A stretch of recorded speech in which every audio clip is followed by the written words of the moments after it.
네, 안녕하십니까, 변호사님. 그래요, 그래요. 네, 오늘은 삶의 관점에 대한 질문을 드리겠습니다. 인간이 살아가면서 관점을 어디에 두느냐에 따라 결과가 천지 차이로 달라지는데요. 작은 사건을 확대해서 보면 정말 큰 일로 보이기도 하고, 반대로 정말 큰 일도 축소 해석하면 아무것도 아닌 일처럼 보이기도 합니다. 그리고 영원한 우주적 관점에서 보면 인류 역사나 우주의 생성과 소멸이 반복되는 영겁의 시간도 결국 찰나의 시간으로 볼 수도 있을 텐데요. 이런 아무것도 아닌 것 같은 찰나 속에서 인간들은 작은 일에도 세상을 다 가진 것처럼 행복하기도 하고, 또 어떨 때는 세상을 다 잃은 것처럼 억장이 무너지는 듯한 사건들을 겪게 되기도 합니다. 질문은, 이렇게 사건을 바라보는 관점에 따라 세상이 극단적으로 나뉘어 보이는 것에는 어떤 의미가 있는 것인지가 궁금하고, 인간들은 어떤 관점에서 살아가는 것이 올바른 것인지가 궁금합니다. 그러니까 사람이 이제 우리가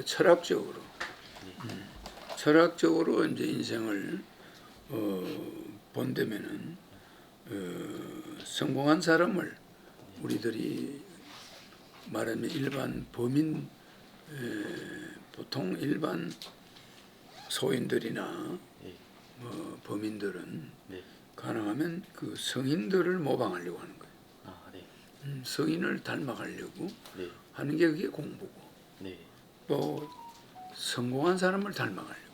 네, 그러니까 사업을 해서 성공한 사람을 닮아가는 사람이 있고, 네, 성자를 닮아가려고 하는, 성인을 닮아가려고 하는 사람이 있어요. 네, 그러니까 모든 사람이 학문을 하는 이유는 성인이 되고자 하는 어떤 막연한 목표가 있는 거예요. 네, 근데 우선에 의식주가 급하니까 예, 직장에 매여가지고 거기에 그냥 시간을 다 아, 99% 소비 안 할 수가 없어요. 맞습니다. 예, 그러니까 의식주는 내 본래가 아닌데, 본연의 내가 아닌데, 예, 의식주 자동차 휘발유를 넣어야 되니까. 예, 그렇잖아. 맞습니다. 예, 그 휘발유에 자동차의 비중이 목적이 있는 게 아니거든. 네, 자동차는 뭔가 드라이브를 하든지 뭐 여행을 가는 게 목적인데, 네, 그 휘발유에 목적을 가져버리니까 네, 자동차 구실 못하는 거예요. 네, 그게 인간이에요. 아, 거기다 먹고 사는 문제가 급해가지고 네, 맞습니다. 이웃과 싸우고, 그것 때문에 죄를 짓고 뭐 이렇게 되는 거예요. 네, 자동차 휘발유 뺏으려다가 네, 우리가 휘발유 주유소가 휘발유가 떨어져 봐. 막 기름 때문에 줄서가 싸운다니까. 네, 난리 날 것 같습니다. 당신이 왜 내 앞에 섰어? 내가 10시간 기다렸어. 막 이러고, 나는 보름 동안 기다렸다. 막 이러고 싸우고 일어나는 거야. 이건 순전히 자동차 휘발유 때문에 싸우는 거지. 네, 그렇잖아. 맞습니다. 뭐 우리가 그 자동차를 타고 과연 없는 사람들을 구원할 뭐 119처럼 누굴 구하러 가자는 것도 아니고, 네, 뭐 목적이 있을 거 아니야. 네, 불자동차가 있고, 네, 불 꺼서 사람을 살리러 가는 차도 있고, 네, 그런 목적은 그만두더라도 우선은 그냥 휘발유에 미쳐가지고 네, 기름 확보에 싸우는 거야. 네, 차는 어디다 쓸지를 몰라. 네, 매일 출퇴근, 개미 쳇바퀴 도는 거. 맞습니다. 뭐 그러다 보니까 나이가 늙어버리는 거야. 그냥 이 삶의 평범성이야. 네, 삶의 평범성. 그러니까 인간의 삶의 특수성이 있어야 되거든. 네, 그렇잖아. 맞습니다. 예, 특별함이 있어야 되는데 인생이 너무 평범한. 가만히 생각해보니까 애들 교육시키다가 볼일 다 본. 맞습니다. 그렇잖아. 예, 그러니까 의식주 해결이 애들 교육까지거든. 네, 시집장가 보내는까지. 네, 하면 자기 일 한 건 없어. 맞습니다. 응. 예, 그냥 우리가 애들 먹이 굶어 죽이지 않고 교육시키고 시집장가 보내고 나면 그냥 노인이야. 예, 인생이 참 무상하지. 그래 그걸 우리는 삶의 평범성이라고 그래. 삶의 평범성. 너무 평범한 곳에 인생이 가버린 거야. 네, 자기 원하는 삶의 가치성 뭐 이런 게 없어요. 맞습니다. 휘발유 구하러 주유소 가서 줄 서다가 인생을 다 가버려. 네, 그렇잖아. 맞습니다. 참 시간이 아까워요. 그 철학적 사고가 없어. 네, 또 그러다 내가 강팍해져 사람이. 예, 그렇잖아. 맞습니다. 가족을 보호해야 되니까 예, 강팍해지고 거짓말도 하게 되고 자꾸 이래서 죄를 짓게 되거든. 네, 그래서 우리는 어떻게 보면 이승만 대통령이 예. 젊은 시절에 고종 황제를 죽이려고 했어. 그렇잖아. 예. 그러다가 그게 실패했어. 그래 감옥에 가서 사형을 받아. 사형을 받아 사형 날짜를 기다리고 있는 거야. 왜 고종을 왜 죽이려고 그랬을까? 왕조를 싫어했던 거야. 왕조를. 예. 왜 그러냐? 다 왕권을 일본에 넘기주고 말이야. 뭐 이런 식으로 하니까 불만이 있었던 거지. 대단한 의협심이 있었던 거야. 네. 그러니까 조선시대 계급이 진사배설 뭐 정도 하고 있었지. 그런데 왕을 암살하려고. 아이고 대단한 사람이잖아. 네. 청년인데. 예, 맞습니다. 그래 체포돼가지고 사형. 그래 감옥에 있었단 말이야. 그런데 감옥에 있는데 어떤 사람이 선교사가 찾아와가지고 감옥에 예. 책을 넣어준 거야. 성경책을. 성경책을 보고 넓은 세상을 깨달은 거야. 너무 민족에 미쳐 있었던 거지.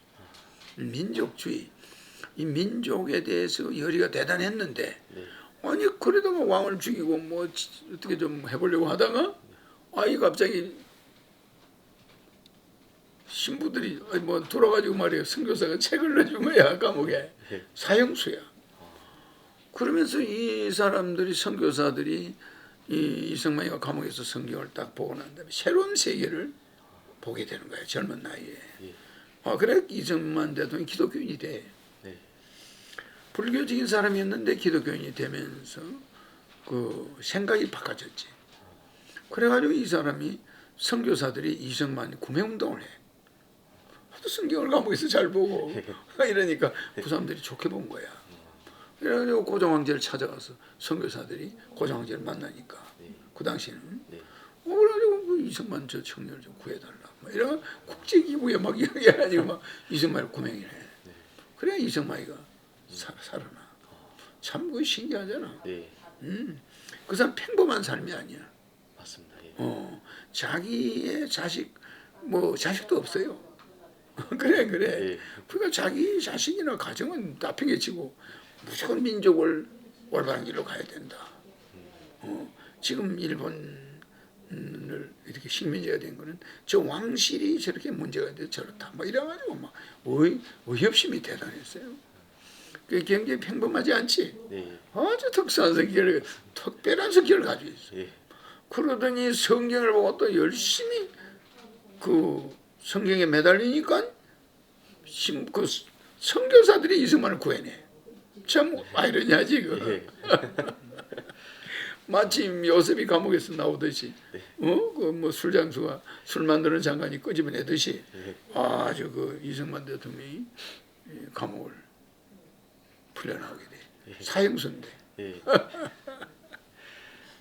그래가지고 이승만이가 감옥에서 항상 그 성경책을 본 다음에 한 말이 네. 하나님이 저를 구해준 것 같이 네. 저를 구해주는 것도 좋은데 나를 성경책을 보고 내 정신을 영혼을 깨닫게 해줬던 것 같이 예. 우리 민족도 좀 그렇게 깨닫게 해달라는 거야. 그 성경책이 들어가니까 한수 더 떠요 또. 하나님이 내 영혼을 구해줬다 이거야. 네. 그러면 우리 민족도 좀 구원해달라고 이렇게 기도를 했어. 젊은 사람이 대단한 사람이야. 예.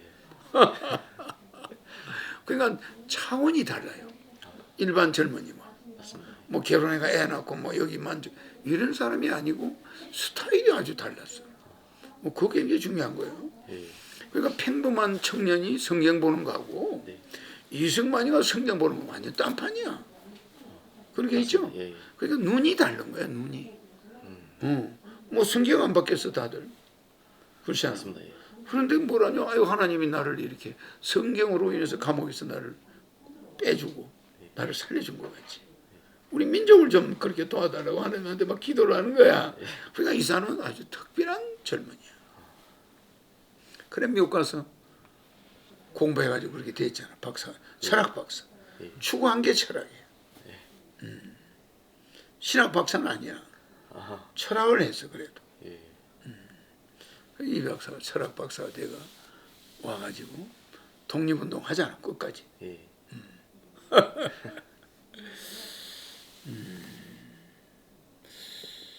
이 박사가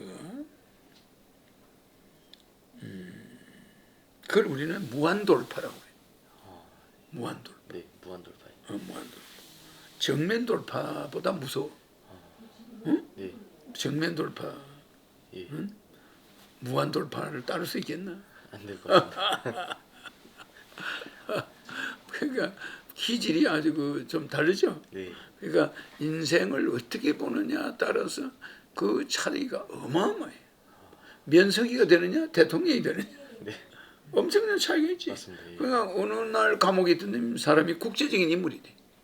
세계인의 주목을 받는 거야. 그러니까 하여튼 씨는 다 같지만은 예. 큰 느티나무가 될 씨와 네. 일반 조그만 나무가 될 씨는 다르잖아. 네. 포트를 보기 똑같은데 네. 그 정자가 다르다니까 DNA가. 그래서 우리는 이승만 대통령을 모방하면 그런 큰 인물이 되는 거고 네. 정주행을 모방하면 재벌이 되는 거고 네. 세상 살기가 쉬워. 아, 아 그래 안 네, 그래? 맞습니다. 그래서 그걸 우리는 모방이라고 하는데 모방이 무서운 거예요. 그래서 우리는 교육이 근본적으로 모방이야. 예. 우리 애가 저 아버지를 모방한다니까. 맞습니다. 은연중에 네. 막 소꿉놀이를 하면서 요만한 5살짜리 애들이 야 당신 이제 퇴근하는 거야? 막 이러고 있어. 남자애는 이제 갔다 오는 길이야. 그 길이. 네. 그래 안 해. 소꿉 장난. 예, 맞습니다. 부모님의 걸 모방해. 음, 그렇잖아. 네. 그게 걔들이 인생도 말하면 부모님을 닮아가는 거야. 선생들을 닮아가는 거야. 네. 모방. 그 모방을 잘하는 사람이 창의성이 있는 거야. 그 모방은 창의성에서 안 나오냐? 창의성에서 나와요. 네. 그렇잖아. 네. 그래도 뭐 있어야 모방을 하지. 네. 그래서 우리는 지금 미국을 모방해 가고 있는 거지. 네. 자본주의를. 네. 그런 거야. 그 모방을 해가지고 우리가 반도체도 만드는 거야. 네. 일본 기술 이런 거 네. 다 모방해서 뭘 핸드폰도 네. 만드는 거예요. 네. 그래서 모방이 굉장히 중요한 거예요. 그래서 자기가 공자를 모방했다. 네. 교수가 되는 거지. 네. 그렇잖아. 네. 뭐 예술을 모방했다 그러면 선교사 목사가 되는 거고. 네. 정치인을 이승만을 모방했다 그러면 정치인이 되는 거야. 네. 그지? 네. 그래서 우리 젊은이들은 자기 모방의 그 포지티브를 잘 정해야 돼. 그지? 네.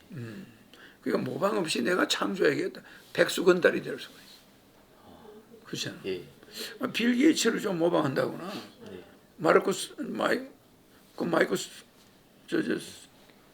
빌 게이츠가 만든 회사 마이크로소프트. 마이크로소프트를 모방할 수가 있어요. 그래서 그런 회사를 많이 만들어 애들이. 네. 그렇지 않아? 그지? 맞습니다. 그런 창업을. 네. 그게 일종의 모방이야. 예. 그렇지 않은 거? 맞습니다. 예. 그래서 우리는 모방을 하는 그런 기술이 있어야 돼. 그래서 자기가 모방하고자 하는 모델이 있어야 대학교 전공 과목이 나올 거 아니야. 네. 네. 나는 아인슈타인을 모방할 거야. 네. 나는 빌 게이츠가 될 거야. 뭐 이런 거 있잖아. 네. 그럼 IT 쪽으로 막 파고 들어가겠지. 네. 뭐 이렇게 모방력이 대단히 중요해. 젊은이들은. 네. 도덕적으로는 정말 석가모니나 예수나 소크라테스 이런 걸 또 공자 이런 걸 모방해야지. 네. 그렇지 않아, 그지? 네. 그래서 우리는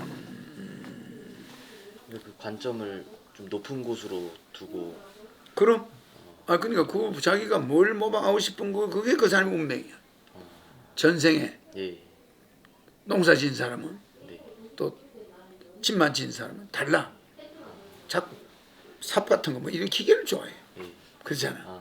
전생에 선생한 사람도 다르잖아. 네. 그러니까 자연히 자기의 그 소질이 있는 것이 모방을 만들어가는 거야. 자기도 모르게 그 관점이 자기 의지와 관계없이 이렇게 돌아가는 거예요. 그러니까 100일 때 어린애를 뭘 던져놓으면 그 중에서 집잖아. 예. 그지. 돈 버는 걸 좋아하는 맞습니다. 돈을 딱 잡고 네. 연필 잡는 애가 있듯이. 네, 맞습니다. 그거는 자기도 모르게 자기의 모방이야. 자기 뭘 따라가겠다 이런 게 예. 소질이 나오잖아. 네. 그러면 그 소질 쪽으로 모방을 하기 시작하는 거야. 네. 그러니까 우리는 100년 동안 모방하다가 죽는 거야. 이제 이해가지. 네. 그런 게 있어. 허경영 우주에너지 제품은 역시 본전